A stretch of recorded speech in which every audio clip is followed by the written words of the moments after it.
যে উপাত্তের অঙ্ক করছেন কিনা, তথ্য উপাত্তের অঙ্ক করছেন, তথ্য উপাত্তের অঙ্কে এই অক্ষ বরাবর কি নিতাম আমরা?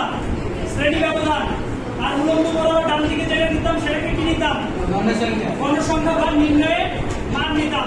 তাহলে এইদিকে ছিল কি x অক্ষ বরাবর, আর এটা ছিল x প্রাইম, এটা হলো y, এটা হলো y প্রাইম। ডান দিকে ধনাত্মক মান যাবে x এর, এবং x এর ঋণাত্মক মান আসবে বাম দিকে, এবং y এর ধনাত্মক মান যাবে উপরে, এবং y এর ঋণাত্মক মান যাবে নিচের দিকে। এখানে দেখছেন বলছে মূল বিন্দুর স্থানাঙ্ক 0,0। তার মানে এই লেখচিত্রে x এর ভ্যালু 0, y এর ভ্যালু 0, এই দুটাকে উপস্থাপন করতে বলছে। তাহলে দেখেন এই যে প্রত্যেকটা ঘরের মান এক এক করে আপনি নিতে পারেন। তাহলে 0 বলতে কি এর মূল বিন্দু কোথায়? এইটা না? তার মানে x ও 0, y ও 0, মূল বিন্দুর স্থানাঙ্ক কোথায় হবে? 0,0 বিন্দুতে। বুঝতে পারছেন আপনি? এবার দেখেন 6 নম্বর প্রশ্ন বলছে -3 -5 বিন্দুটি কোন চতুর্ভাগে অবস্থিত? এই দেখেন চতুর্ভাগ বুঝেন কেউ? চতুর্ভাগ কেউ বুঝেন? ওকে ক্লাসে বলছিলাম। দেখেন 9 10 যখন ত্রিকোণমিতি কথা বলে গেছে, 9 10 যখন ত্রিকোণমিতি শিখবেন তখন এরকম একটা বক্স থাকবে, তখন এখানে বলা হয় অল স্টুডেন্ট টেক কেমিস্ট্রি, অর্থাৎ ত্রিকোণমিতির 6টা অনুপাত। এই 6টা অনুপাতে এই ঘরে পজিটিভ থাকবে, এই ঘরে স্টুডেন্ট মানে সাইন, এই ঘরে সাইন পজিটিভ থাকবে, এখানে হচ্ছে ট্যান পজিটিভ থাকবে, আর এখানে থাকবে কি কেমিস্ট্রি মানে কস। অর্থাৎ এইটা হলো প্রথম চতুর্ভাগ, এটা হলো দ্বিতীয় চতুর্ভাগ, এটা হলো তৃতীয় চতুর্ভাগ, এটা হলো চতুর্থ চতুর্ভাগ। তাহলে দেখেন এই 4টা চতুর্ভাগ আপনি এই লেখচিত্রের মাধ্যমে দেখতে পারেন। তাহলে এটা প্রথম চতুর্ভাগ, এটা দ্বিতীয়, এটা তৃতীয়, এটা চতুর্থ। আপনার এখানে আছে কত? -3, -5। অর্থাৎ প্রথম যেটা থাকে এটা হলো x, দ্বিতীয় যেটা থাকে এটা হলো y। অর্থাৎ এই x কে বলে ভুজ, y কে বলে কোটি। তাহলে লেখচিত্রে আপনি যদি -3 কে উপস্থাপন করতে চান, -3 টা কার মান? x এর মান। তাহলে x এর মান যাবে এই যে নিচে এইদিকে, এবং কি সেটা বাম দিকে। তার মানে ধরেন এটা 1 একক, এটা 2 একক, এটা 3। তার মানে এখানে আছে যেটা সেটা হলো -3। তারপরে আছে y, y মানে আছে কত? -5। তার মানে y টা কি নিচের দিকে আসবে না উপরের দিকে যাবে? নিচের দিকে। তার মানে এই নিচের দিকে আসবে। ধরেন 1 2 3 4 5 এখানে আসবে, তার মানে এই বিন্দুতে -3 -5। তাহলে দেখেন প্রথম চতুর্ভাগ, দ্বিতীয় চতুর্ভাগ, আর এটা কত?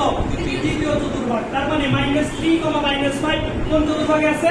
তৃতীয় চতুর্ভাগে। কথা বুঝতে পারছেন? আপনারা কি বুঝছেন? বুঝতে পারছেন?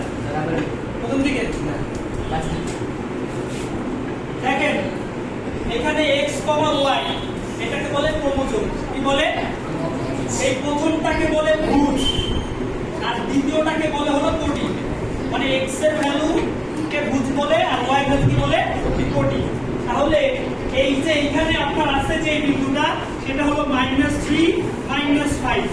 স্থানে কি আপনি যদি এটা বসান তাহলে x এর ভ্যালু কত আছে? -3, আর y এর ভ্যালু কত আছে?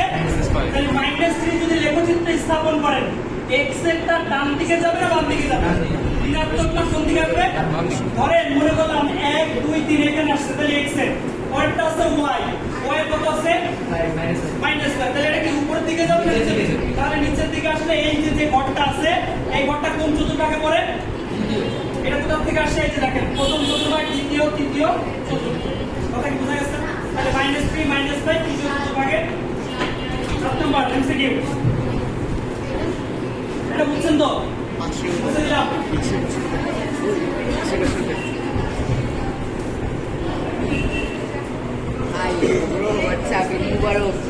দেখেন 7 নম্বরে বলছে x + 2y = 13।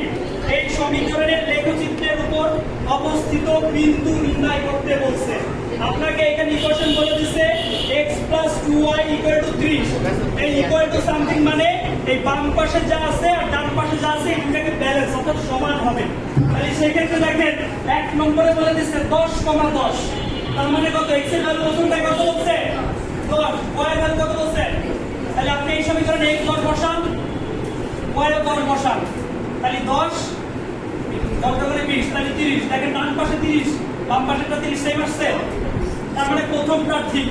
2 নম্বরেরটা দেখেন বলছে x এর ভ্যালু নিতে বলছে 0, y এর ভ্যালু নিতে বলছে 15। তাহলে তার মানে দেখেন এই 30 আর এই 30 কি আছে সেম আছে, তার মানে এটাও মিলে। 3 নম্বরটা দেখেন বলছে 10 একবার x এর মান y এর মান নিতে বলছে 20, তাহলে মান বসান।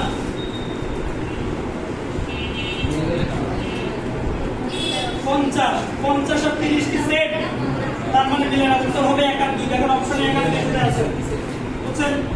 আর কার কোন প্রশ্ন আছে? 16 কি অঙ্ক? অফ করে দিলাম স্যার, স্যার অফ করে দিই স্যার।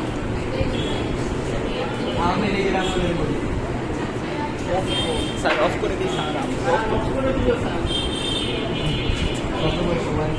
এটা করে অফ করে আবার নতুন করে একটা নিয়ে চলো, যখন সময়